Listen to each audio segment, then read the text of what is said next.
What up? What up? What up? What's up, man? It's your boy Big Tight coming back through here one more again. Let's get it, baby. Let's get into this fantasy football, man. We got I know a lot of y'all got some fantasy football drafts coming up, man.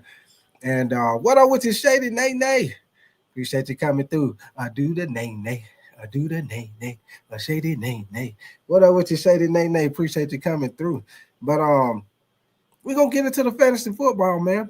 I know a lot of people got the fantasy football draft coming up within the next couple of weeks, man. And I'm a big fantasy football guy, man. I usually play in like two or three leagues myself, y'all. So I just wanted to get into it, man, and we'll talk about some of the rankings as far as all the players overall. We'll also talk about, we'll get into some sleeper picks, boom or bust picks, some value picks, maybe some rookies that might be a focal part of the offense. Somebody like Ashton Genty, somebody like Tech McMillan, a couple of guys that probably get a little more volume. Travis Hunter at the receiver position next to Brian Thomas Jr. with the Jacksonville Jaguars. So yeah, man, we're gonna get into it, man. Y'all know how we do it. Hey, it's only popping, baby. It is only topic. Hey, what I always say, it is time for football. It is time for football, baby. I know it's preseason, but I don't give a damn. It's football, baby. Hey, like my coach used to always say, it's a great day for football, fellas. It's a great day for football. What up with your Rick Ace Town? Shady Nene, you just say some Dominoes. Oh, yeah, that good old hot pizza. Yes, sir. Rick Ace Town, you say, man, fudge. You say fudge them Lakers. Yeah, Rick Ace Town, we're gonna talk a little bit about them today also, Rick Ace Town, man. We're gonna talk about y'all know we're gonna talk about basketball before we get up out of here, man. Y'all see the comment Rashad put up there earlier today, man. I know he'll probably be in here in a little while, man. He was talking about the Lakers refused to trade Vanderbilt and Gabe Vincent, man. Yeah, but I seen that also, y'all. I seen that they gonna start out the season pretty much with what they got, and I think I had a feeling they were gonna do that. Pretty much start the season with what they got and see how it go. And if they need to make some changes, maybe a trade before the trade deadline, then they will. But I figured after they did the Marcus Smart move that they might not make no more moves, man. So, but we're gonna get into that too, though. Shady Nene, you said, are you going to do soccer live? And then you also say you two told me that you were alive. You say I said let's go live. I mean, okay, I got you, Shady Nene. I got you. Yes, sir. Appreciate you coming through, Shady Nene. Rick H Town, you say, Rashad, man, we talking football tonight. Them Lakers can wait. Yes, sir. Yeah, y'all hear you, Rick H Town. Hey, we're gonna get into it, man. I know y'all coming up in here slowly but surely, but we're gonna jump right into it, man. Y'all know how we do it, man. First of all, y'all give me 1 second, man. We're gonna get into matter of fact, we'll jump into the quarterbacks first, y'all. We'll jump into the quarterbacks. So y'all see my screen. I'm putting it up here off the giddy up. Hold on, let me get my screen right, y'all. All right, man, we're putting it up here off the giddy up, y'all. Off the giddy up. So y'all see my screen. Y'all give me 1 second, man. Give me 1 second. Give me 1 second. Okay, so here we go, man. Y'all see my screen. So this is for the fantasy football rankings, y'all. This is not for the regular. This is not the regular football rankings. This is strictly fantasy football, y'all. Strictly fantasy football. So here we go, man. At the first spot, as y'all see, we got Lamar Jackson. Y'all already know Lamar Jackson.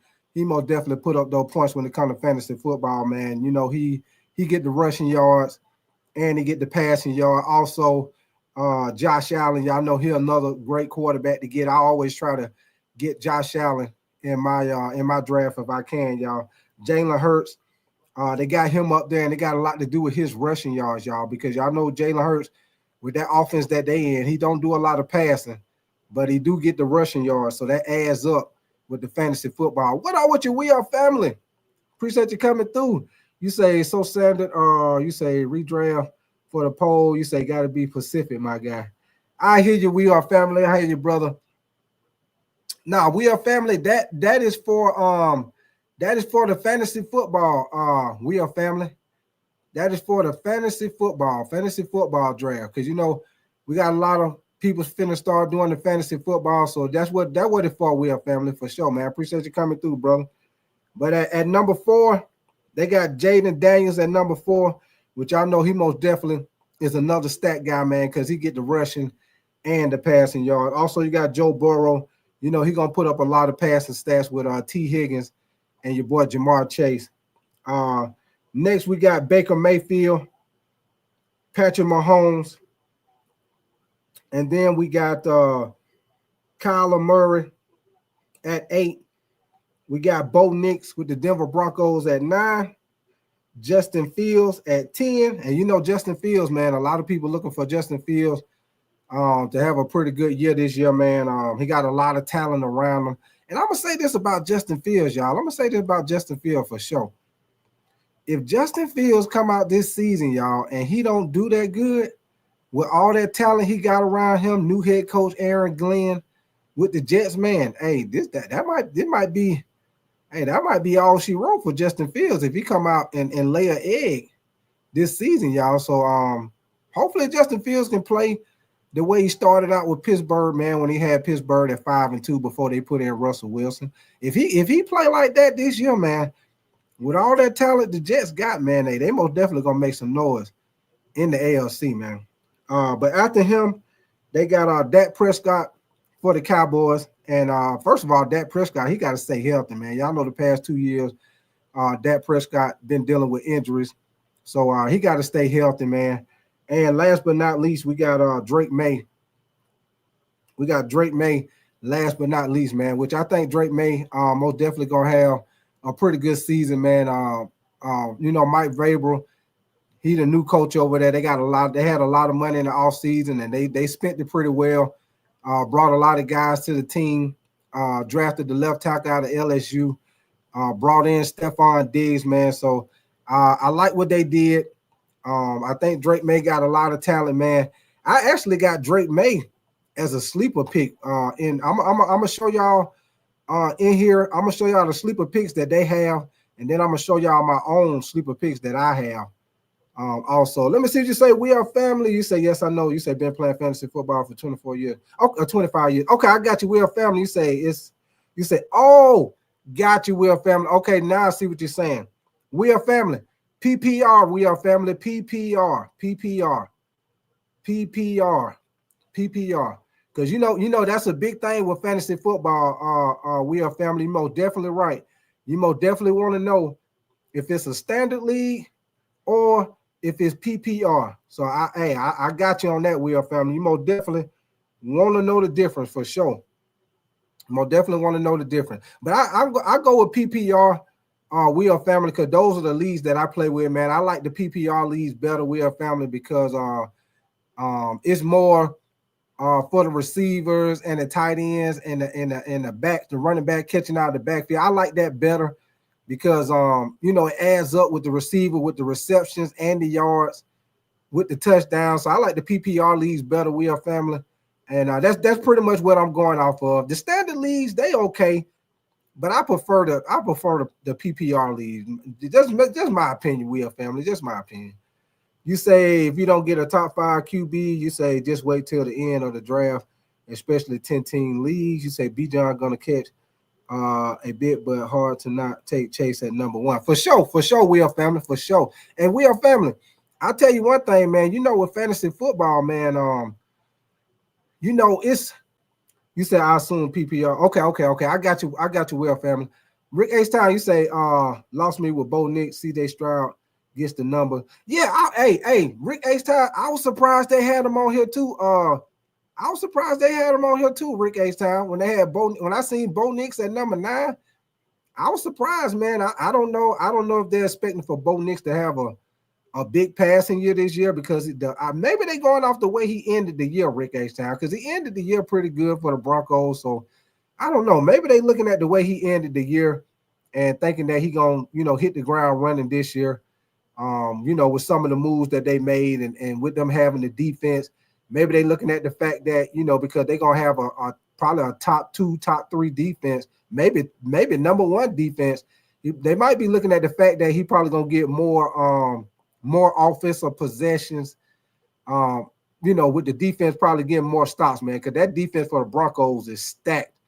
Believe that. It is most definitely stacked like some books in a closet, stacked like some books in a closet or some boxes, whatever you want to call it. We are family. You say CJ can go undrafted in ESPN league. You say I draft IU, IR him, and add CJ. That's a good one too, Brandon Ayuk. Damn. We are family. I like how you thinking we are family, because see, Brandon Ayuk is somebody. See, you think like how I think we are family. Because think about it, we are family. If you draft, you catch Brandon Ayuk late, right? Now, later on, when he come back, if you already got good receivers, see, Brandon Ayuk, he's somebody you probably can put in your flex and get like number 1 wide receiver numbers with your flex receiver with Brandon Ayuk. You know what I'm saying? So I like how you thinking, we are family. I like how you thinking for sure. Jocelyn, what up with you? You say I found and read the basketball Bible. You said the first words were Jordan, born first, then Kobe, then LeBron. I like how you thinking, Jocelyn. I like how you thinking. You already know for sure, Jocelyn. Yes, ma'am. Yes, ma'am. Yes, ma'am. You already know. I like how you thinking. I like how you thinking. What up with you, Rashad? You say, Big Talk, you saw that. You talking about your message that you left earlier? Yeah, we're gonna talk about it, Rashad. I'm gonna go through this little fantasy football stuff first, man. And we most definitely talk about basketball like how we did. We'll do it the same way we did last night, man. We'll get all this football stuff out the way with the fantasy football, and then we'll talk about the NBA, man, and the situation with the Lakers. Cause I seen that when you sent that message, Rashad, I looked at the updated Laker news and stuff, and I seen, Rashad, that they pretty much gonna go into the season with what they got, Rashad. They're not really looking to make no more moves. And you remember, Rashad, I told you I kind of had a feeling they were gonna do that, go into the season with what they got and see how it go. And I think if something go wrong or they see they got a weakness on some or they need to upgrade some, I think they'll try to make a move before the trade deadline. But yeah, man. I think that's what they're doing, man. They pretty much gonna go into the season with what they got. Yes, sir. Yes, sir. What's that old saying? What they say at Player Club? You gotta use what you what they say at Player Club? You gotta use what you got to get what you want or some shit. I forgot how that shit go. Y'all know that old Player Club move, that old Player Club. Y'all know how it go, man. Old school classic, old school blockbuster classic, old Players Club. You say, Jocelyn, you say, I think we're good right now, but we'll discuss it later. Yeah, I think we is too. I think we is too, Jocelyn. I think we're gonna be all right. I think I helped us a lot with us getting Marcus Smart. That's somebody who can help defend the perimeter.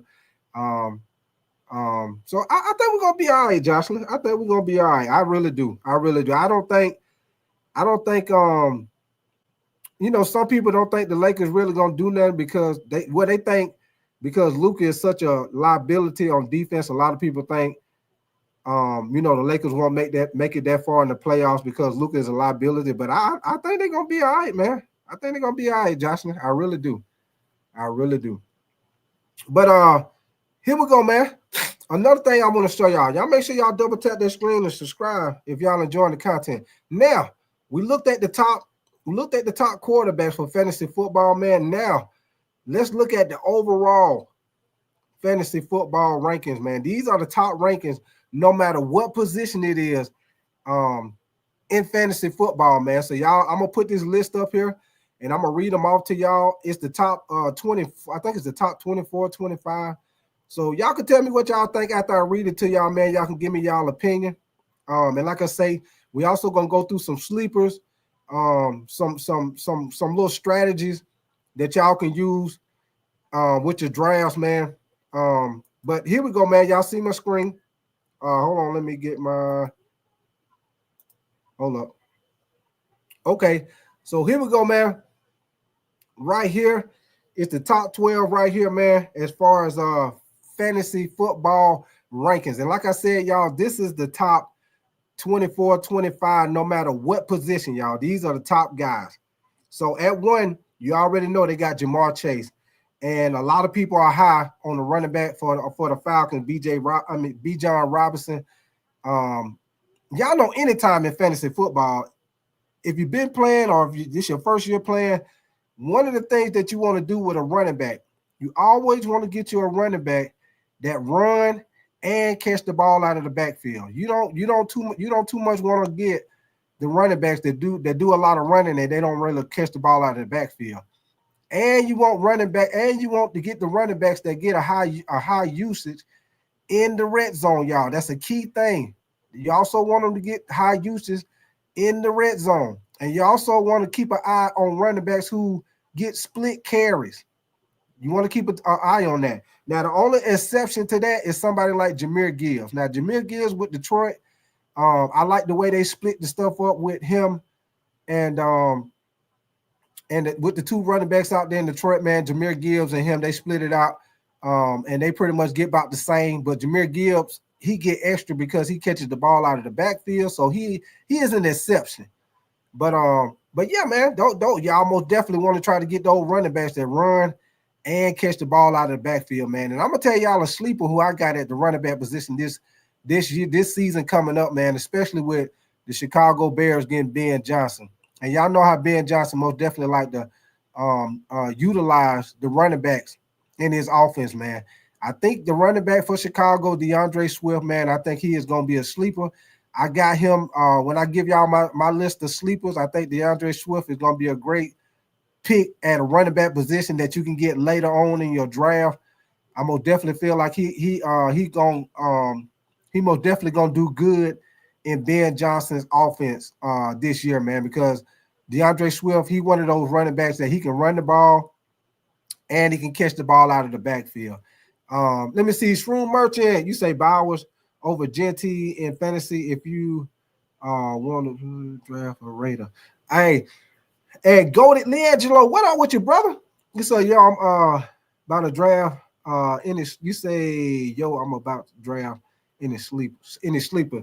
Goldie Leangelo, like I say, one of the sleepers that you can get later on in your draft, DeAndre Swift, because you already know Goldie Leangelo. You know, especially if you play in a 10-team league, you know it's gonna be a snake draft.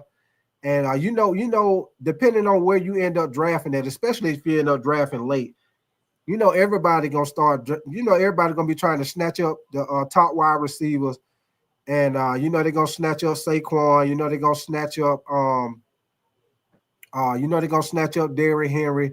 You already know those 2 guys they gone. Christian McCaffrey, you know he gone. Jahmyr Gibbs, Bijan Robinson, they're gonna snatch them guys up quick. You say Swift was straight cheeks for me last year. Yeah, and you right, Goldie Leangelo. You are right. But think about it, Goldie Leangelo. Think about it, brother. This is what I want you to think about, Goldie Leangelo. See, this is what you got to think about when it comes to fantasy football, Leangelo. Don't just think about what they did last year. Think about who they got at the coach, Ben Johnson from the Detroit Lions. You see how he used Jahmyr Gibbs, Montgomery. You see how he used those 2 running backs. He used those guys. They run the ball. They catch the ball out of the backfield. And think about this, Leangelo. They got 3 Pro Bowlers in the interior offensive line. So the offensive line going to be way better. Caleb Williams ain't going to be getting sacked like that. And now that they got a premier offensive line, now you're going to be able to run the ball better, Goldie Leangelo. So that's why I say DeAndre Swift, hey, y'all might not want to believe me, but he will be a sleeper. Believe that. He will be a sleeper in that Ben Johnson offense. Believe that, y'all. Louis Garcia, what up with your brother? You say don't sleep on, hold on, let me see what you say. Let me see what you say. Louis Garcia, you say don't sleep on Ibuka. Nah, hey, I got him too. He gonna be a sleeper too, man. Rick H-Town, you say Puka injuries scare me off. And William Allen, you say Lamb at 4. Yeah. That's what they got with William Allen. I'm gonna tell you why they got Lamb at 4. And this is what you got to think about, William Allen. This is what you got to think about when it comes down to the reason why these guys are at certain spots. See, William Allen, when it comes to fantasy football, don't think about where they ranked at as far as just the regular wide receiver rankings. In fantasy football, Will Allen, a key thing that you want to look at as far as drafting your receivers, you want to, especially if you're playing in the PPR league. If you're playing in the PPR league, William Allen, you want to get the receivers who get a high volume of targets and the receivers who are a combination of yak guys, yard at the catch. CeeDee Lamb is one of the top receivers as far as targets and yard after catch. So that's why CeeDee Lamb is like top 5 as far as just overall rankings, period, William Allen. That's why. That's why he ranked up there. And now he's going to have Dak Prescott, and hopefully Dak Prescott can stay healthy. So CeeDee Lamb most definitely going to have a big year. Believe that, William Allen, because now they got George Pickens. So now you can't just double team CeeDee Lamb now, because if you do, George Pickens is somebody else y'all can get at receiver later in y'all draft, y'all, because now you can't just focus on CeeDee Lamb. You got to respect George Pickens, because if you don't, George Pickens is going to kill you, because he's going to get George Pickens. I feel like eventually he's going to be a number 1 type receiver, and a lot of times he's going to be going against the number 2 corner, because you're going to put your top corner on CeeDee Lamb, or you're going to set your coverage to CeeDee Lamb for sure, man. So here we go, man. We got Saquon Barkley at 3, which y'all already know that. They got, like you say, they got CeeDee Lamb at 4, Justin Jefferson at 5. And I'm gonna tell y'all, man, now the situation with Justin Jefferson, y'all got to think about it. He is another guy that he's always gonna be at the top, y'all, because Justin Jefferson and Jamar Chase, they 2 of the top wide receivers. You already know Jamar Chase going to get a lot of volume. Justin Jefferson, I don't care who at quarterback for Minnesota. Justin Jefferson going to make him look good. All you got to do is just put that ball in his area, and your boy got great hands, man. He going to make the quarterback look good. Look how he made Sam Darnold look good last year. Sam Darnold looked like trash everywhere he went. Went to Minnesota, and your boy throwing to Justin Jefferson, throwing them weapons out there, man, and Sam Darnold was them like a Pro Bowl quarterback out there, man. Your boy out there just killing it, man. Goldie LeAngelo, sleeper tight end. Hey, I got you right here. Sleeper tight end. You want to look at Goldie LeAngelo? David Njoku for the Cleveland Browns, man. And the reason why I'm gonna tell you that, Goldie, right now, you know, the Cleveland Browns, they're unsure about their quarterback position. One thing, when you're unsure at the quarterback position and you got Joe Flacco here, older quarterback, your best friend is the tight end, Goldie LeAngelo. And David Njoku most definitely gonna get targets in that offense for the Cleveland Browns. So he'll be a sleeper. Another guy who you want to look at, Goldie LeAngelo, Benton Strange for the Jacksonville Jaguars. The Jacksonville Jaguars are already been talking about they're going to be giving him more volume as far as in the passing games. They already been talking about it, giving him more volume in the passing game. Somebody else, Darren Waller for the Miami Dolphins. They've been talking about Darren Waller. They've been saying that, you know, he could be comeback player of the year. So we'll see. You know, Darren Waller, he been dealing with injuries the past couple of years. If he could stay healthy, y'all remember how Darren Waller was. He used to be a top tight end for the Raiders. So with that pass offense with Tua, y'all know the Dolphins, they most definitely gonna throw the ball. They got a great offensive minded coach. So those are a couple of tight ends you can kind of look at. Goldie LeAngelo. Also Goldie LeAngelo, K. Alton for the Tampa Buccaneers. Baker Mayfield likes to throw to the tight ends, even though he throws to Mike Evans and he throws to Chris Godwin. K. Alton for the Tampa Bay Buccaneers is another solid tight end that you can get later that will most definitely get you points for sure, man. For sure. For sure. All right, man. But let's keep it moving, man. Let's keep it moving. At number 6, overall, and these are the fantasy football rankings. This is overall, y'all, not just certain position, but overall. You got Jahmyr Gibbs at number 6, Malik Neighbors for the Giants. They got Ashton Genty, and I know y'all. Some of y'all might say, "Why the hell they got Ashton Genty at number 8 and he ain't played no games?" I'm gonna tell you why they got him at number 8, y'all. It's two reasons they got him at number 8. Well, the main reason I'm gonna tell y'all why they got him at number 8. The main reason is Pete Carroll is the head coach for the Raiders. What is Pete Carroll known for? Play defense, run the ball.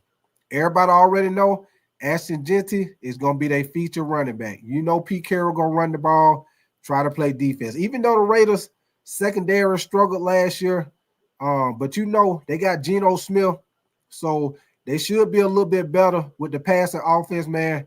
Brock Bowers at tight end. So they should be a little better because Geno Smith, he a solid quarterback. So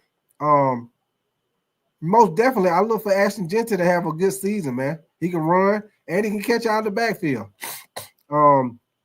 Next, y'all, we got Puka Nacua for the Rams. You know Puka Nacua, he been dealing with injuries, y'all, but when he play, y'all know your boy Puka Nacua is a beast. At 10, they got Nico Collins. Y'all know Nico Collins gonna always put up them numbers with CJ Stroud. Always, man. Nico Collins is somebody else you can get at wide receiver later in the draft, man. At 11, you got Amon St. Brown. Amon St. Brown is I ain't even gonna lie to y'all, man. Amon St. Brown is somebody that I try to get in my fantasy football leagues every single year. Y'all go look at Amon St. Brown fantasy football stats. That dude is one of the top fantasy football wide receivers as far as points. He gonna get you points every game. First of all, he get a lot of targets, and he get the yak yards also. Monterey St. Brown, he's solid, man. The guy don't get injured that much. That's another thing y'all want to look at in fantasy football, man. You most definitely want to look at guys who get hurt a lot, because that's gonna hurt you when you start getting later on in the season, man. You be needing your wide receiver and they hurt. You know what I'm saying? Puka Nacua, he hurt me last year. He was out for a while, man. Him and Dan Cooper Kupp, man. So y'all got to look at them receiver that's kind of injury prone also, y'all. And last on this list at number 12 is Brian Thomas Jr. for the Jacksonville Jaguars, which I look for him to have another solid year, man, with Jacksonville. Y'all know they had a down year, and your boy still had over 1,000 yards. He come from wide receiver LSU, him and Malik Neighbors. I look for both of those guys to have a great year this year, man. Great year. Oh, yeah, Rick H-Town, for sure, man, for sure. Contract year players, because you know that contract year, you know they're going to try to ball out Rick H-Town. That's a great comment right there, because that contract year, they're going to try to ball out because they're trying to get paid. They're trying to get paid, Rick H-Town, for sure, man. So that's a good one too, Rick H-Town. All right, now let's go to the second half of the list, man. This is the second half of the list as far as the top 24 guys in fantasy football, man. Like overall, y'all, this is overall. Turn, what up with your brother? You said John Cena is on that list. No, Turn, John Cena, he ain't on this one. But hey, if I was doing the WWE, he'll most definitely be in the top 10. Believe that, Turn. What up with your Reptile? Appreciate you coming through, Reptile. All right, man. So at 13, we got your boy Derrick Henry. Y'all know I call him goddamn King Henry. Most definitely give you a big bowl of stiff arm casserole. He give you that big bowl of stiff arm casserole. Devon Aiken, which I know Devon Aiken, he's a very good running back. Can catch out the backfield, got great speed, but you know your boy be getting hurt, man. So that's somebody to watch out for. If you do pick him, you most definitely want to make sure you get another solid running back, because you know Devon Aiken going to be in and out your lineup. Christian McCaffrey, they got him at 15. Y'all know a couple of years ago, Christian McCaffrey used to be one of the top 3 guys in fantasy football, man. So, and you know when Christian McCaffrey hurt, your boy is a stat machine. I mean, when he healthy, I said when he hurt. When he healthy, you know your boy is a stat machine. What up with you, Chauncey? Appreciate you coming through, Chauncey. Aaron Weaver, what up with you, baby? You said RJ Harvey. Appreciate you coming through, Aaron Weaver, man, for sure, man. But yeah, man, y'all know Christian McCaffrey used to be one of the top guys in fantasy football. You know, I remember I remember 1 or 2 years he was like the #1 guy. But the one thing about Christian McCaffrey, man, same thing like in basketball with Joel Embiid and you know guys like that, man. It's like, yeah, he a beast when he on the field, but how often is he gonna be on the damn field?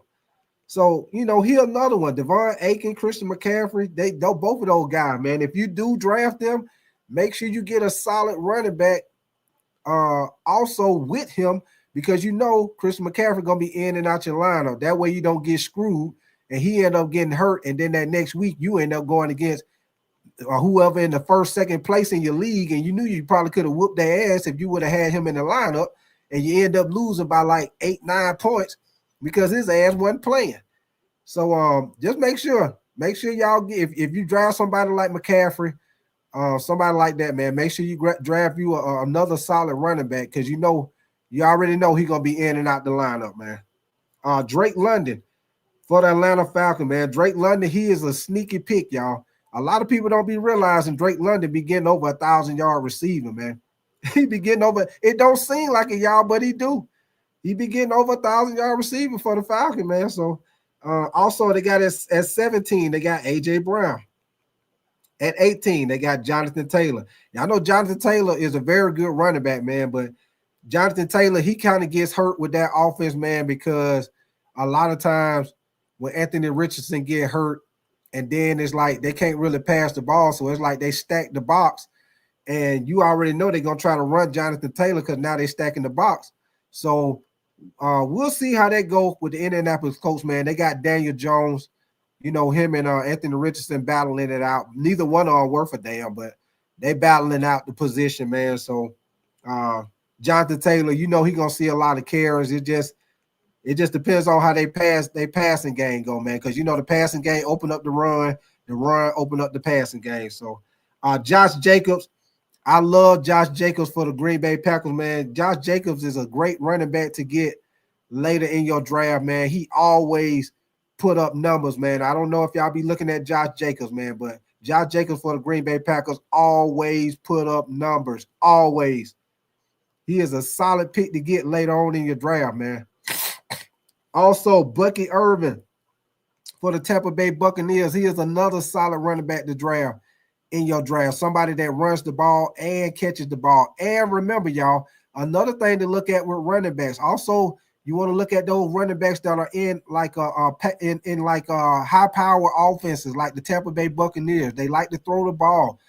They gonna do a little bit of everything. They gonna throw the ball and run the ball. So people like Bucky Irvin most definitely gonna get a lot of opportunities down by the red zone. A lot of running opportunity because you know they got good receivers, so you can't stack that box. So Bucky Irvin most definitely gonna get very good opportunities in the run game because you can't stack the box. You gotta respect Mike Evans. You gotta respect Chris Godwin. You gotta respect the tight end, Kay Otton. You gotta respect the rookie receiver they got from Ohio State. So Bucky Irvin is another like a sleeper pick running back that you can get later on in the draft. Also Chase Brown. I like Chase Brown for the Cincinnati Bengals. Another guy that's in a high power offense. Chase Brown is a solid guy that you can get later on in your draft. Next, we got Devontae Adams for the Rams. Now, I'm going to tell y'all something about this, man. Devontae Adams, he could very well have a pretty good year this year, y'all. He's going to be the number 2 receiver for the Rams. If Puka Nacua stays healthy, Devontae Adams most definitely going to be going against the number 2 cornerback. And I think Devontae Adams is still good enough to get open against your number 2 cornerback, man. He's not going to, get the coverage shedded toward him. So I look for Devontae Adams, man. Long as Matthew Stafford can stay healthy. I know he's been having a little problem with his back during training camp. But if he can stay healthy, I think Devontae Adams most definitely could have a comeback type year. Well, I put a solid year Yeah, I agree with you, Rashad. Yeah, he way too low. I agree with you. He most definitely should be higher. Also at 23, they got the tight end, Brock Bowers. Y'all know Brock Bowers, his rookie year, balled out last year. Balled out last year. So I look for Brock Bowers to have even a better year. I look for him to have a better year than what he had last year. Because guess what, y'all? He did that last year with a trash quarterback. This year he got a solid quarterback in Geno Smith. Now I ain't finna tell you Geno Smith is a top quarterback, but Geno Smith is solid. He's solid. So I look for Brock Bowers to probably do better than he did last year. And your boy showed out last year.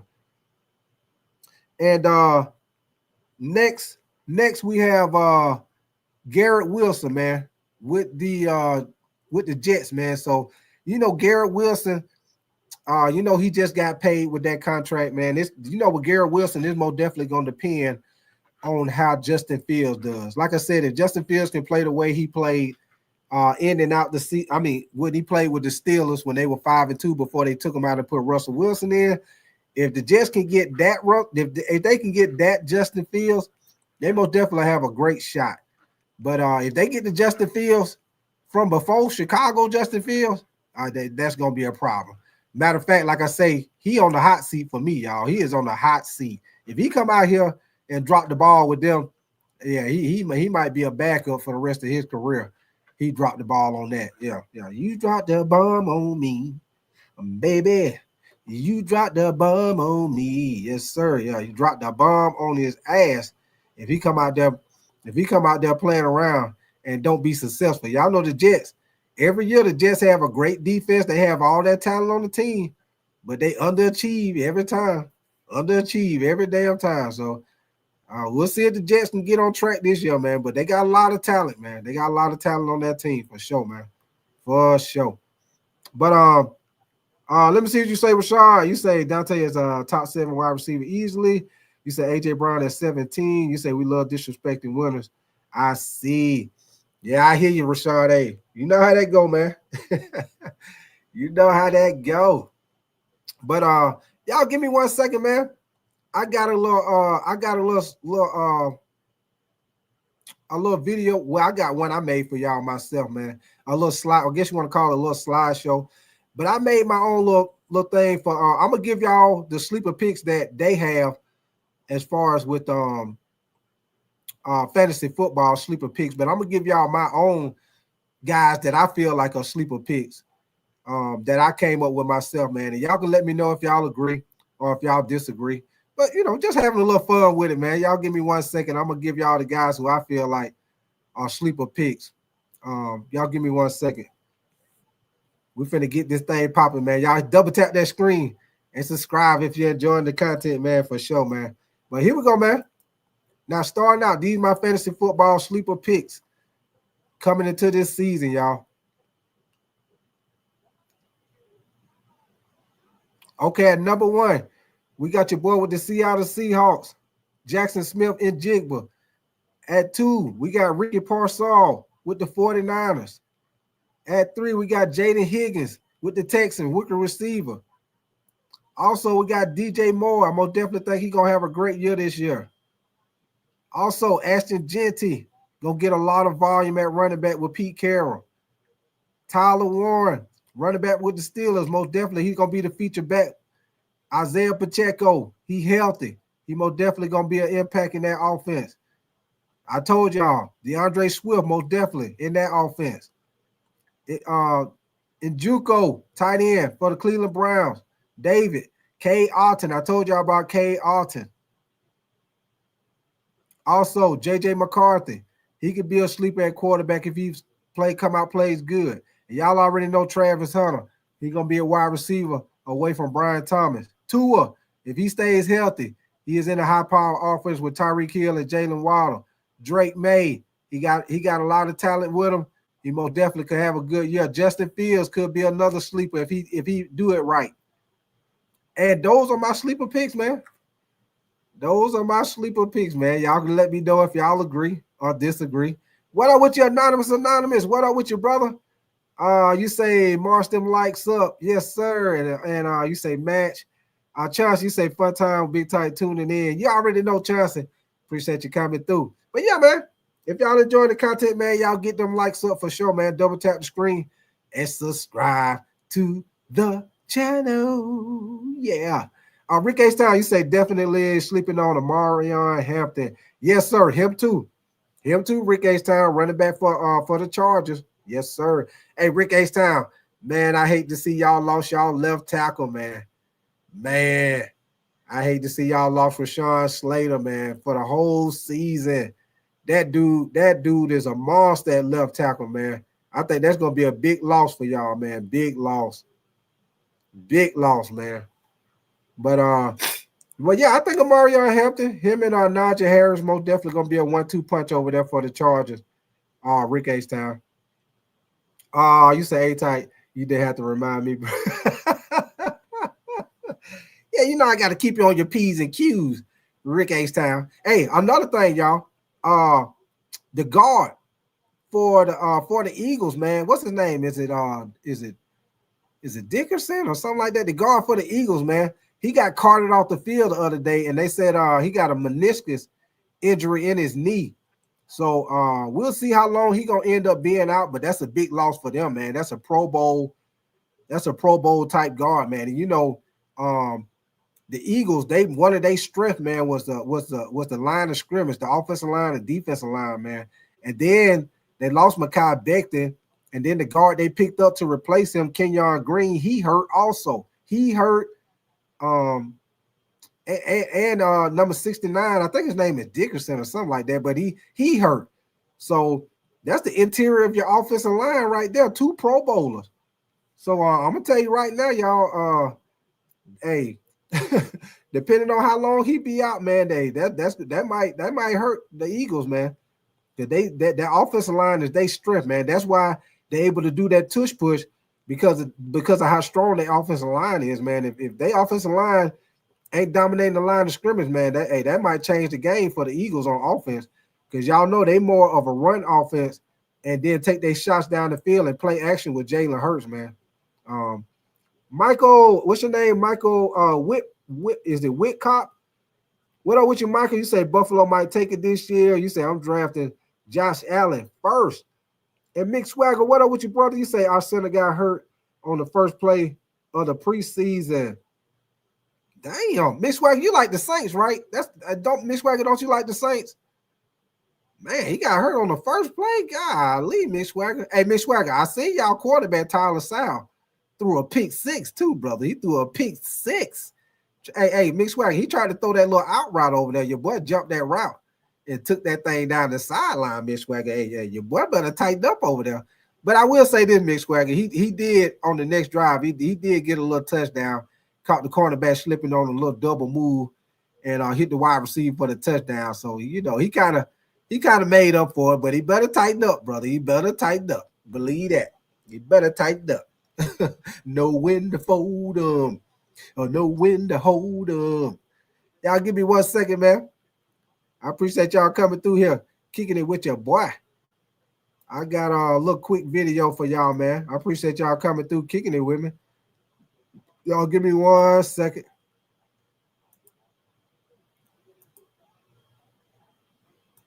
Damian Woody, Adam Schefter, Marcus Spears is here as well. We got the fantasy football marathon going on, so we got a lot to celebrate right now, but let's talk about some real football. New on NFL Live is where we begin. Matthew Stafford was supposed to return to the practice field today after going through a workout over the weekend where he threw 68 passes, but he was not out there today. Here's head coach Sean McVay on that decision. First question you guys will have is about Matthew, and you know, like we've said, we're going to be flexible and fluid. I think more than anything, I feel for Matthew because of how much he wants to be out there and feel good. Ultimately, what ended up happening, had a great workout, felt good, but then, you know, come in today and it doesn't feel great. And so didn't think that was the right decision to be able to push him. We've kind of always talked about flexibility, being fluid with some of the plans. And I think more than anything, you know, I feel for a guy that, you know, I really care about, that wants to be out there more than anything else. We're going to be smart, you know, but he didn't feel good enough, and we didn't think it was the right thing to do based on, you know, how he woke up feeling today. A lot of context there from McVay, which is great. But Adam, what more can you tell us about Stafford still not being at practice? Now, I don't know if y'all know, man, but Stafford been dealing with that back injury the whole training camp, man. He ain't been doing nothing. He just now starting to throw a little bit. But hopefully he'll be healthy going into the season, man. But that's gonna be a thing to watch, man. And also, when he, if he get hit during the season, yeah, that's gonna be a thing to watch, man. Y'all know sometimes them back injuries be lingering injuries, man. But here we go. Rams were hoping that he was going to be able to return to practice today in a limited fashion. He still hasn't practiced all summer long. So there are some people who are concerned, like Damian Woody. There are some people who have questions about how well he's going to fare. I think this is really a maintenance issue. It's August 11th. It's not September yet. And the Rams are trying to be very patient, deliberate, and slow in how they bring back Matthew Stafford. I think inherently, when you have a 37-year-old quarterback who has a shaky back, you're uneasy. But I could tell you that the Rams are not feeling that way. They feel like if there were a game today, he could play. Anybody else, like when Adam accidentally has his phone not on silent, you're like, oh, what was that? How long does he keep his eyes on the There may be news going on. We'll let you know as soon as we do. All right, Dan, we know that Stafford was supposed to be out there today. How concerning is this for you less than a month away from the first game? I'm still not concerned. 28 days till game one. This is a team that we think is one of the 2 or 3 best teams in the NFC. That means they're going to be playing 20 football games, if not more, this season. So the worst thing that you can do is 28 days before the first game of the year, get a player out there that has got the wear and tear on his body like Matthew Stafford and get him out there just to get him out there, just because you said you were hoping for him to practice on Monday. So I believe the Rams organizationally have warranted and earned the right to allow us to give them the benefit of the doubt. Everything that they seem to do works. And so I'm trusting them, their medical staff, the decision makers, to believe that how they're going about it is handling it the right way. It's 28 days to week one. He doesn't need a ton of snaps to get ready. And it's the long haul. It's a very, very long season. Woosah, D-Wood. Or I'm trying, Shefty, I'm trying. I'm trying to keep my composure here. No, listen, I will say this. The Rams are one of the very best organizations at being transparent and also in these type of situations. Obviously with Matthew Stafford, he has a long history of these type of injuries, and he's like the ultimate warrior playing through these things. Not a snap in training camp? Like nothing. He had one workout and no practice. Listen, I get it. It's the Rams and all of that. But I also know how back injuries are. Back injuries are very debilitating. We're talking about a 37-year-old quarterback that has a long injury history.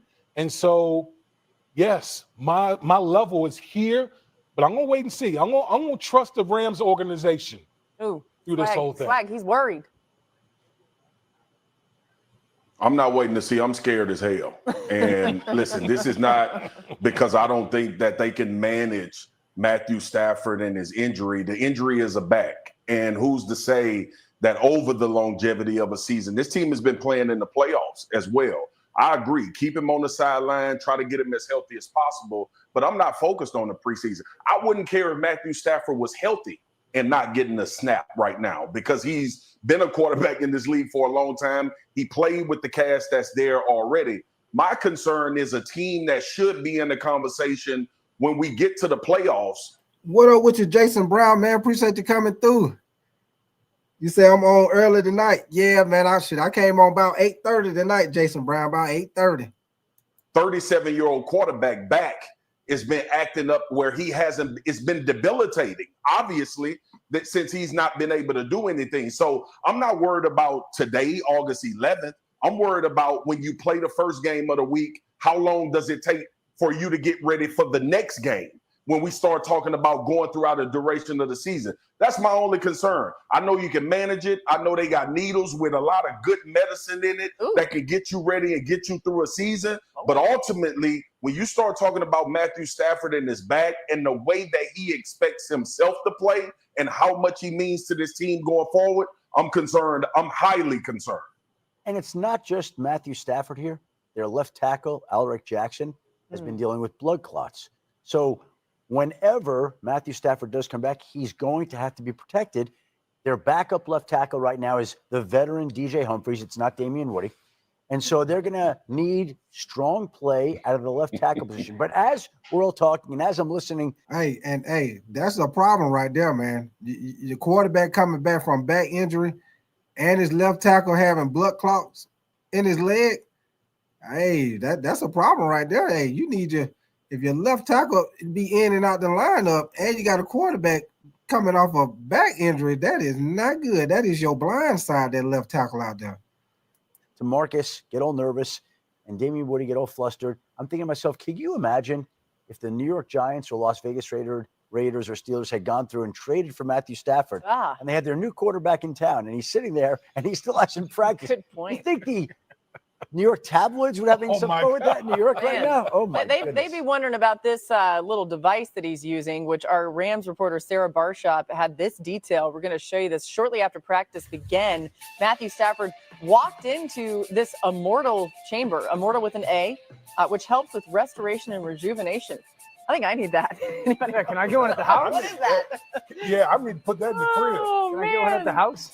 All right, we'll leave that there. Any updates, of course, we'll bring you. But how about this? More news today, a developing story in Philadelphia. Adam, what more can you tell us? Landon Dickerson was helped off the field last night, a Sunday night practice in Philadelphia. And this is what I was talking about just a little while ago, y'all. The starting guard for the Eagles was carted off the field, man. I think they came back and say he got a meniscus injury in his right knee, so I don't know how long he's gonna be out, but that's a problem for the Eagles, y'all. Because like I say, man, that other guard, Kenyon Green, that they got from the Houston Texans, he hurt.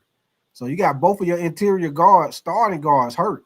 And y'all know they lost Mekhi Becton to the Chargers. So, hey, that, like I said, man, that's the strength of the Eagles team, the offensive line of scrimmage and the defensive line. Time Pro Bowl guard, carted off, went for an MRI, and my understanding is it's a meniscus injury. It's not an ACL. Now, some people hear meniscus and they say, okay, well, that's good. It's not an ACL. Well, maybe not. He was going for second opinions, as far as I understood. And with meniscus, you could shave it and it's not too extreme, or you could have the whole thing repaired, which would end his season. And so I think he's going through this right now. I'm expecting clarity here fairly soon, maybe within the hour, and certainly we'll bring that to you when we get that information. But he has a meniscus injury. They're deciding how to treat it, and we should have clarity here fairly soon. I will say this. First of all, Landon Dickerson is a tough SOB. Yeah. That's number one. He's dealt with some injuries. He's played through a lot of big-time injuries. So if there's one guy that can play through something like this, it would be him. My only concern here, you start chipping away at this offensive line, okay? I heard you talk about it this morning. Mekhi Becton, he's gone, okay, to the Los Angeles Chargers. Now you have this injury, with Landon Dickerson, who's one of the best guards in the game. And so now that wall that you have up front with the Philadelphia Eagles, and you start taking away players, that little bit could be the difference in a conference that's as good as the NFC. I think it's a Super Bowl repeat type of injury impact. This is the injury that I'm way more concerned about than the Matthew Stafford one. And hopefully it's a short-term thing for Landon Dickerson. Hey, y'all, and I agree with him, man. I think this could be a key loss for them if he not playing, man. Like I say, y'all see on the screen, Kenyon Green, he is out with a shoulder injury. And like I say, they lost Mekhi Becton to the Chargers, man. So as y'all see, they said with the meniscus injury, if he get the surgery on it, he'll miss the whole season. You heard what Adam Schefter said. If he get it shaved or whatever, he could come back. I guess I don't know how many weeks it will be, but it'll be interesting to see what he do, man. He going to get a second opinion on it. Y'all know when you got to go get a second opinion on it, that is not good. When you got to go get a second opinion on it, because whatever that first doctor told you, it wasn't what you wanted to hear. That's why he's going to get a second opinion, because that first doctor probably told him, yeah, you need to shut it down for the season, and he probably trying to go get a second opinion. So, that ain't no good start for the Eagles, y'all. But it's hard for me to overlook 40% of an offensive line being gone if he's going to be out extended period of time and the offensive coordinator, and just think it's going to get replaced. And we and what are with your gamer? What's your name? Gamer X Destroy. Appreciate you coming through, brother. You said you drafting Johnny Manziel first. I guess you're gonna be playing invisible. I guess you're gonna be playing invisible fantasy football. Talked about last year's Saquon's season was sensational. If you look at Saquon and his production directly correlated to running just directly behind Landon Dickerson, 7.1 per carry, 688 yards, and 467 of those yards were. Hey, did y'all just hear? I just wanted to pause this right here, right quick, y'all. Did y'all just hear what he just said? This man averaged 7.1 yards a rush behind Landon Dickerson at guard. He rushed for 688 yards behind this man. Like I told y'all before, y'all, last year it was so many times that Saquon Barkley got through the line of scrimmage and wasn't even touched before he got to the second, third level of the defense, man. Man wasn't even touched in the line of scrimmage. It looked like it about to be it looked like it about to be a change going around here this season if this offensive line can't stay healthy, man.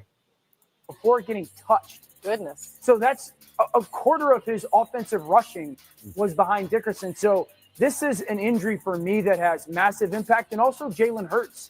You know, Jalen was a quarterback last year that, one, didn't throw the ball over the middle of the field a ton and struggled a little bit with, like, the pocket presence, that just hanging in the pocket.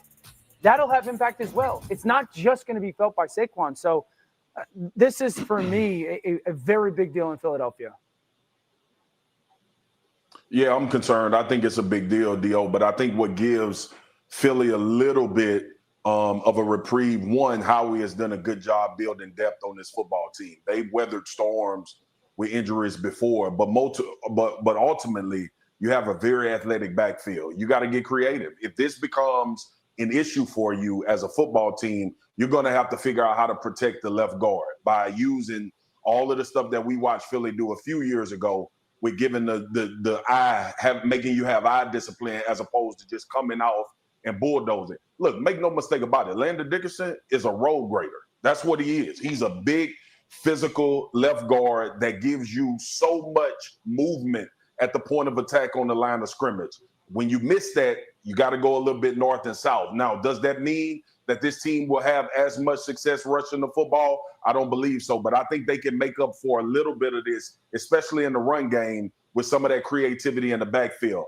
Ultimately, the issue becomes attrition for a team that's trying to repeat as Super Bowl contenders. The Philadelphia Eagles have done very well with their offense as far as keeping people healthy and having them for the most important times of the season.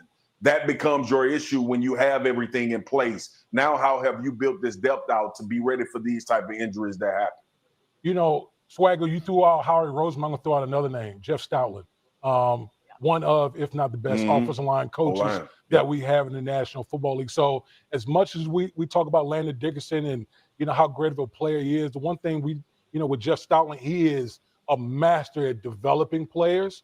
And so whoever they plug in, I have the ultimate confidence. If there's a place that can handle it, it's the offensive line because of who's coaching that position. I hear you. It's hard to replace somebody like Dickerson. Maybe we're not really talking about that, but he has 1,000 pass block and run block wins over the last 3 seasons. Penei Sewell, the only other lineman on that list. We'll bring you news on Dickerson as soon as Adam has it. Helps them avoid that slow start they've had. I don't know, Boogie. I'm just hoping that they don't play anymore once this game is over that they have next. Listen, Dan just talked about the amazing it's not on air. They look like this last year. This is exactly how the offense looked last year. And I get it about the slow starts. We've seen one preseason game. That's enough. Get through training camp healthy. That's been a big issue. And one quick thing, man. The thing on the Cincinnati Bengals, man, just like Swagoo said, it's not their offense. We know their offense can score points. It's the defense, man. They can't stop nobody. If I'm not mistaken, y'all, they had their starting defense out there against the Eagles, and the Eagles had their backups out there, their second string out there for offense, and they were driving the ball down the field, left and right, man, driving the ball down the field. And Cincinnati Bengals had a lot of their starters out there on defense, and that is not good, y'all. That is not good. As far as the slow starts go, get through training camp healthy, and they'll do that week 1 against whoever they play. I have no doubt about it. Joe Burrow threw for 7 million yards and Jamar Chase caught for 7 million. They probably gonna catch for 7.5 million this year. Yeah, I hear you. This is where the nervous Nellies today on the show coming. That's a lot of snaps. Let's go to Minnesota. 7 million. Where J.J. McCarthy back on the field for their first preseason game. McCarthy making his preseason debut. Of course, he missed last season with the torn meniscus. First quarter Vikings, 2nd and 9 on their own 13. McCarthy finds Jordan Addison for a 5-yard gain. Important because he won't have him when the season starts. Yeah, and he's also on the move coming off of the knee injury. And so you love that. This is the strength of his game. Hang in the pocket, defensive lineman down near his legs, drive that deep out off of the play action, ball laid out there for Addison. So you love to see the arm strength, also the athleticism. 4th and 4, Kevin O'Connell goes for it, takes it, and gets it. Like to see him healthy and fresh with his legs was a good sign. Vikings win 20-10. Adam, let's talk, though, about the wide receivers because they've got 3 notable inactive wideouts here. That can affect potentially the way the J.J. McCarthy season begins. Well, listen, what up with you, Kenneth Fuller, man? Appreciate you coming through. But, hey, man, y'all see this right here during the preseason. Y'all know it's been a couple of injuries going on around here, man, right now. Justin Jefferson dealing with a hamstring. Jordan Addison, y'all know he's suspended the first 3 games, substance abuse policy. The third wide receiver, Rondale Moore, he suffered a knee injury in the preseason game. Also, offensive tackle Christian Darrisaw, he missed the preseason opener with a knee. But I think Justin Jefferson, he got enough time for that hamstring to heal up by the season. He didn't look like nothing was wrong with him over there on the sideline during the preseason. He over there talking and stuff. And Christian Darrisaw, we'll see how that is with that situation he's dealing with the knee, man. But we got a couple of teams, man, dealing with some injuries during this preseason for sure, man. Rick H-Town, he said J.J. McCarthy has weapons. Jetta, Addison, T.J. Hawkinson, for sure, man, for sure. And Kenneth Fuller, you said, did you see that I got that biggest bag in NFL history for alignment, and he got injured? Yeah, I seen that, Kenneth Fuller. You said the lineman, yeah. For sure, man. For sure. Well, here we go, man. Y'all make sure y'all double tap the screen for your boy, man, and subscribe to the channel if y'all enjoying the content, man. Like I say, man, we just looking at this little video, man, just giving the latest news going around with training camp and everything with the NFL, man. And then we're going to get back to a little bit of the fantasy football, man. I got a couple of more things I'm going to show y'all with the fantasy football. And y'all know we got to talk a little basketball also before we get up out of here, man. Here we go. There are some major question marks to their passing game. Justin Jefferson doesn't sound like a serious hamstring injury, but obviously he's going to miss a good part, if not all, of the preseason. Jordan Addison suspended the first 3 games, and Rondale Moore suffered what looks to be a season-ending knee injury on Saturday. Heartbreaking last year, dislocated knee. Second time again this year, a major knee injury. They're not going to have him. That's a lot to lose on the offensive side of the football that they'll have to overcome. Yeah, it's worth keeping an eye on. Obviously, Justin Jefferson sort of rights a lot of wrongs, but still. All right, let's go to New York, where Justin Fields threw only 1 incompletion in his preseason debut. The majority of his yards occurred when he had more than 2.5 seconds to throw, an area of improvement for him last season. He also had 13 rushing touchdowns, which would be the second longest, a 13-yard rushing touchdown. I'm like, golly, he had 13 rushing touchdowns in the game. I missed that. Either way, D. Wood, what do you think of the Jets' debut for Fields? I thought it was good. I thought it was really good. He was decisive. He knew where to go with the ball. Obviously, we saw him use his legs and scramble for that 13-yard touchdown. But I think the biggest takeaway from this game. What up with your Trucker 49, man? Appreciate you coming through, brother. What's going on with you, man? Man, watch out for the Jets offensive line, bro. They're going to play bully ball. You look at how this team is built. The offensive line is the strength of the team. You got a running quarterback in Justin Fields, the 3-headed monster in the backfield. The Jets should have the most rushing attempts in the league with the components that they have on offense. They're going to play bully ball this year. Hey, y'all telling me, watch out for both the teams in New York. What up with you, Freddie the Fade? Appreciate you coming back through, Freddie the Fade. For sure, man. Appreciate y'all coming back through, man. But yeah, man, like I said earlier, the situation with Justin Fields, man, I'm telling y'all right now, I feel like Justin Fields, with all the talent he got around here with the Jets, like I said, now they got Aaron Glenn. They pretty much done fixed the offensive line. So if Justin Fields can't be consistent with the Jets, man, I feel like your boy most definitely gonna be on the hot seat, man. If he can't get it done with all the talent he got around him now, your boy Justin Fields might be a backup for the rest of his career, y'all. So, but I'm hoping the best for him, man. I hope he can get the thing done, because if he can, like I said, the Jets most definitely can make some noise. Because they got all the talent, they got the defense, they got the skill position, 2 great running backs. You got a number 1 receiver in Garrett Wilson. They got talent all around the board, man. Let's go to the other team. The Giants used all 4 of their quarterbacks at the Bills Sunday, including rookie Jackson Dart. In his 4 series under center, Dart threw for 150 yards and a touchdown, the most of the group. Got rid of the ball quickly, too. An average time to pass of 2.46 seconds per NFL Next Gen stats. Dan, although there was some good, you thought there was even more Dart could have shown on that game. You loved him coming out of the draft. Yeah, I want to see him slow his feet down to marry the concept. Corner route at the bottom of the screen versus man coverage. You have to give the receiver the time to win on his route. Once you see the back through release and the linebacker go with him, just marry your feet. Right now, he's taking off, getting from the second part of his progression or to the second part. Receiver's 4 yards downfield. He ends up winning on the route. And see how he's throwing the ball before the receiver is ready for it? It looks like, wow, inaccurate miss. No, lack of timing. And the second thing is, if you're not going to throw a ball, why? You have a post up top, cross at the bottom. He wants to throw the crosser, but that defender is kind of trying to bait him. I love the fact that he doesn't throw the crosser, but if you're not throwing the crosser and that defender's too deep, the ball should go to the back. And that check down on 1st and 10 becomes a 7-8 yard gain instead of a 1 yard scramble. So these aren't problems. This isn't a alarm. These are just the things that you already know Rick H-Town, baby. Shout out to all the truck drivers, man. Yeah. Keep them wheels turning, baby. Keep them wheels turning. Big wheel keep on turning. Running, they keep on running. Rolling on the river. Rolling on the river. You walk away going, man, so encouraged. But these are some of the stuff that if you're Jackson Dart and the Giants, you really want to see growth this week and for the rest of the preseason. Yeah, it's why you said don't start him right away. I would be patient with him. There are some Giants fans who are like, look at our guy. No. First translate over as the head coach of the Bears. You see some of that right there. Over the previous 3 seasons with Johnson as the offensive coordinator, Detroit had a top 3 offense in the NFL in scoring and yardage. Really impressive. The Bears, of course, ranked last in yards per game and yards per play. So a lot of improvement needed, as we now welcome in Courtney Cronin, who covers all things Bears and all things NFL as well. So glad to have you with us in person. You have an article up on ESPN.com. It takes a deep dive. All right, man, I ain't gonna play all that.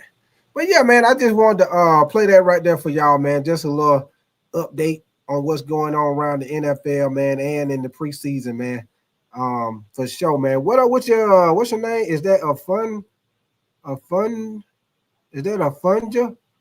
I don't know if the H is silent or whatever, but you say Joy. What up with you? Appreciate you coming through.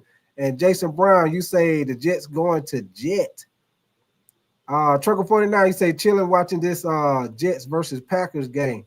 Okay, that what Trucker 49, man. Appreciate you coming through, brother. All right, man. Let me get this off my screen.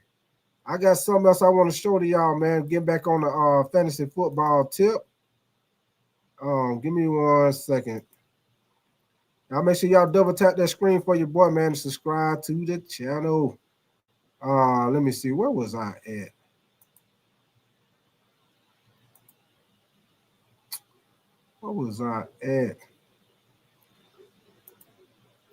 Okay, man. I'm gonna show y'all some more sleeper picks, man. Give me 1 second. Let me share this with my screen. And like I say, if y'all can't see it that good, I will read it to you.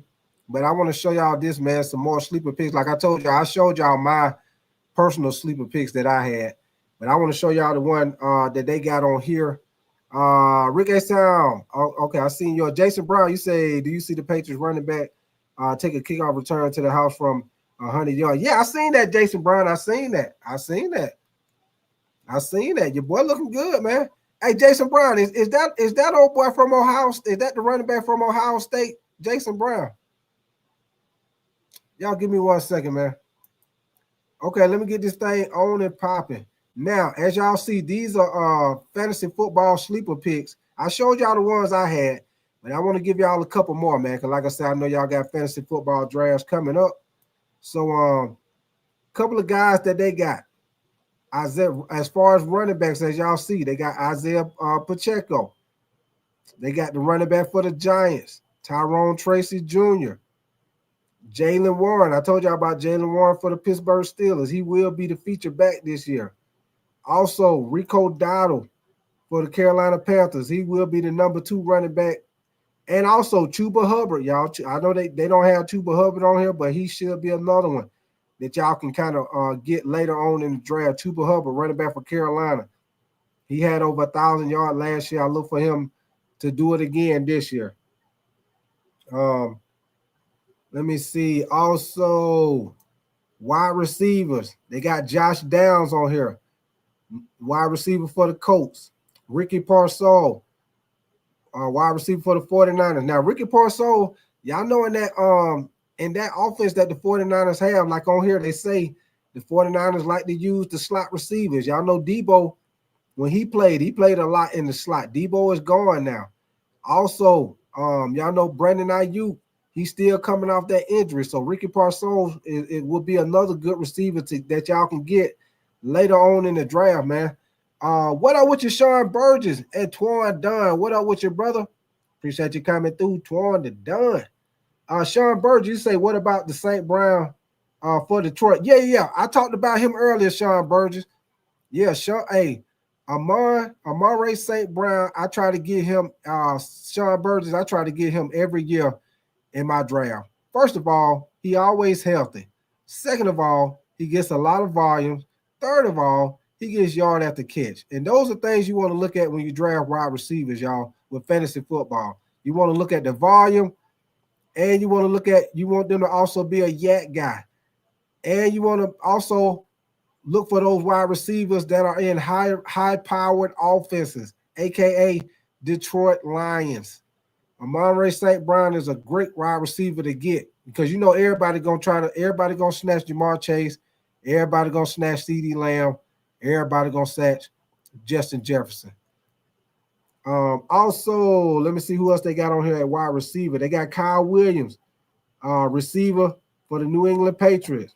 Emeka Ibuka, rookie wide receiver for the Tampa Bay offense. Y'all know Chris Godwin is coming off an injury, so he might slide into that slot position until Chris Godwin come back. Jaden Higgins for the Houston Texans, rookie receiver for the Houston Texans, man. He most definitely probably going to get some uses, especially with your boy Tank Dell still coming off that knee injury. They lost Stephon Diggs. So Jaden Higgins most definitely probably going to get some uses with in that Houston Texans offense. Also, DJ Moore could have another good year. Might have a better year than what he had before, y'all, because now, like I said, they got the head coach Ben Johnson for Detroit. He is a great offensive-minded coach. They solidified the offensive line. So I look for DJ Moore in that offense with Ben Johnson, man. I look for DJ Moore to have a great year this year with Chicago. So that's another guy that you can get later in your draft because he gonna still probably be there second round, maybe third round. He might still be there. I don't know third round, but I know most definitely you can get him in the second round. Second, third round, you probably can still get DJ Moore. Chris Godwin, like I say, he coming back off an injury, but he most definitely is a solid guy when he comes back. Jackson Smith and Jigba, he is another guy that you can get later in your draft, man. This guy right here, man, he will be the number 1 receiver right now for the Seattle Seahawks, man. He already had a good year last year with DK Metcalf on the team. Now that DK Metcalf is gone, he is going to be the number 1 receiver. I look for him to have a great year. He most definitely will get the volume. He run great routes, yard after catch guy. Jackson Smith and Jigba is another sleeper you can get at wide receiver that you can kind of wait and get him later in the draft, y'all. It was you to say, Twan, you say why Lamb, and you say the best way to approach fantasy drafts is looking up guys that get injured the least. Yeah, that's a thing. You always want to look at that, Twan Dunn. I always want to look at the guys, to stay healthy. Guys that be injury prone. If you do draft from Twan, you want to make sure you got somebody else in your lineup because you already know, aka Christian McCaffrey, you know those guys gonna be in and out the lineup. You already know. Sleeper tight ends, like I told y'all before. Brenton Strange, tight end out of Jacksonville. Like I said, Jacksonville been talking about they're gonna get him more involved in the passing game. So Brenton Strange, that's why they got him on here as a sleeper. Darren Waller with the Miami Dolphins. Y'all know he's been dealing with injuries lately, but if he can stay healthy, y'all know before he started dealing with the injuries, y'all know Darren Waller was most definitely one of the top tight ends in the league. So if he can stay healthy, he most definitely will be able to thrive in that Miami Dolphins offense with them. Long as Tua can stay healthy, y'all. Tua got to stay healthy with the concussions. Also, like I said, you got David Njoku with the Cleveland Browns. You know, the tight end is always a quarterback best friend, especially if one of the rookie quarterbacks end up starting. Even if the veteran quarterback start, he still David Njoku he gonna do good with that offense because he's one of their main targets. Sleeper quarterbacks that they got, y'all. Drake May.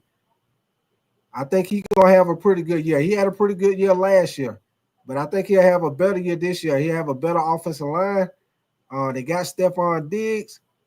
He should have a pretty good running game. So Drake May is another sleeper quarterback. JJ McCarthy. Y'all know he got talent all around him on offense, y'all. So JJ McCarthy is somebody else. If he comes out, you know, this pretty much is his rookie year. The only thing he got going for him is he was able to sit and do a lot of watching last year, but this really is his first year, rookie year. But if he can come out and play consistently, JJ McCarthy will definitely be a sleeper because he got a lot of talent around him, man. Got tight end, got TJ Hawkinson. Of course, you know, you got your boy Justin Jefferson, and he got Addison when he come back off the suspension, man. So your boy got talent all around the board, man. All around the board. And y'all look at this, man. A couple of considerations, like what they got, man. It say pay attention to how late these players are being drafted. It say if they're going too low, they could be a great value pick. Also, it also says, y'all, opportunity. It says look for players who have a chance to see increased playing time or targets due to injury, trades, or coaching changes, aka DeAndre Swift with coaching changes and what they done did to the offensive line. Like I say, DeAndre Swift, I think he most definitely be a sleeper pick. Y'all can pick him up later on in the draft, the running back for Chicago Bears.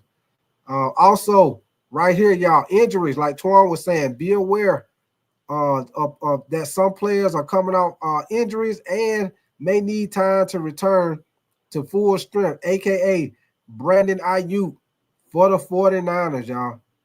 So that's another thing to look at, man. And like I say, if y'all new to playing fantasy football, always pay attention to what type of draft you in. Like We Are Family was talking about earlier, man. What up with your Texas repo? You say, thanks for streaming. You say, I'm going to listen. Appreciate that Texas repo, man. Appreciate you coming through, brother. Like I say, pay attention and know what type of league you're getting in. Know if you're getting in the PPR league or if you're getting in the standard league. I prefer myself, y'all, the PPR league because those are more better, you know, for the wide receiver, tight ends, pass catching running backs out of the backfield, especially, you know, with PPR, man, you want to look for the receiver, get a lot of targets, yard at the catch guy. Those are the guys you want to look for when you're in the PPR. And the running backs, you want to look for the guys that run and catch out of the backfield, man. For sure, man. So let me get this off my screen.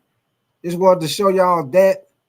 Twan the Don, you say I wouldn't touch CMC. Me neither, Twan. Me neither. I wouldn't mess with him neither, man. He y'all know, like I told y'all earlier, man, you know, it used to be when you do your fantasy draft, man, you know, Christian McCaffrey used to be like the number one guy because he could pass, he could catch the pass, he could run.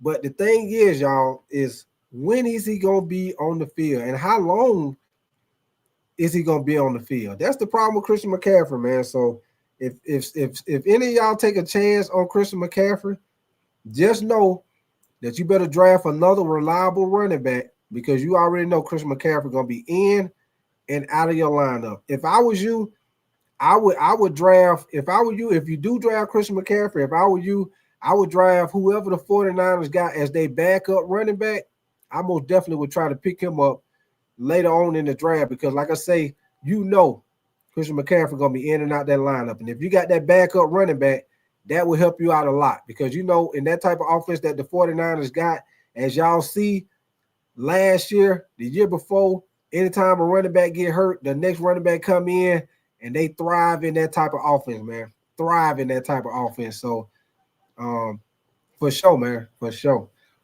But y'all give me 1 second, man. I got something else I want to show y'all as far as with this fantasy football, man. What up with you, Nick Tri-State, man? Appreciate you coming through, brother. All right, man. This right here, I'm gonna go through the different positions, man. These are the quarterback, the tier 1, tier 2, as far as with your fantasy drafts, man. These are the tier 1 quarterbacks for the fantasy football rankings. So of course you got Josh Allen at 1. They got Lamar Jackson at 2. They got Jalen Hurts at 3. And like I told y'all before, they probably got Jalen Hurts in the top tier because of his rushing ability. Y'all know he don't throw for a lot of yards, but it's probably got a lot to do with his rushing ability. Joe Burrow, you already know he gonna throw the ball all over the field with those 2 top wide receivers.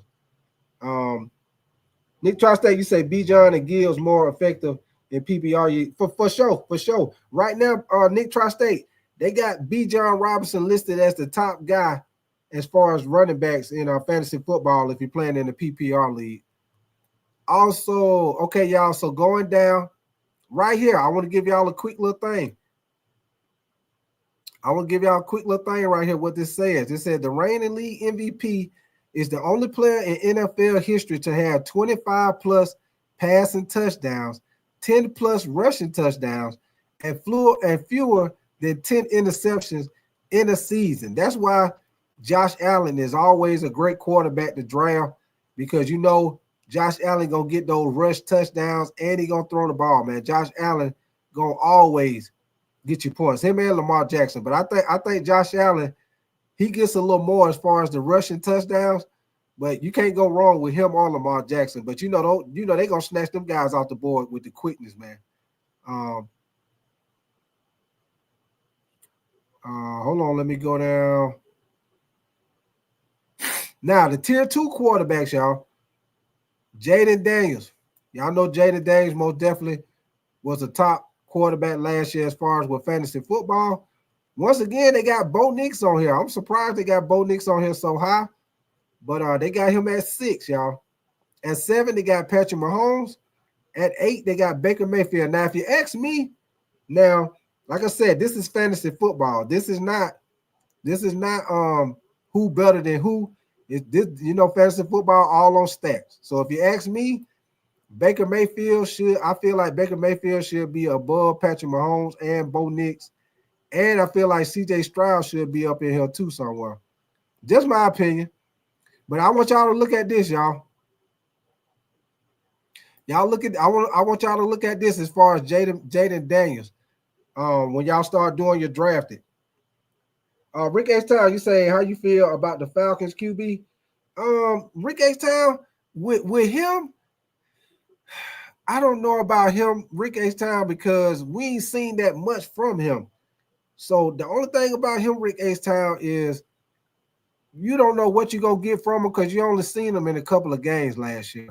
So my thing, Rick H-Town, if you do draft him, he one of the quarterbacks you want to have on if you do draft him, Rick H-Town, put him on your bench. That way, if he do turn out to be good, then hey, you can slide him right on in your lineup, Rick H-Town. But if he don't, because you got him on the bench, you can either try to move him, look at the waiver wire and move him, or you can trade his ass, whatever. But yeah, that's the only way I would mess with him, Rick H-Town. That's the only way I would mess with him, for sure, man. But this is what I want y'all to look at right here with Jaden Daniels, man. This is why this guy is a great fantasy football quarterback. This guy had 3 games with more than 30 fantasy points last season. Let me say that one more time. He had 3 games with more than 30 fantasy points last year. And and this year he probably gonna have a better season because now he got a more secure offensive line. As y'all see, they added Larry Tunsil,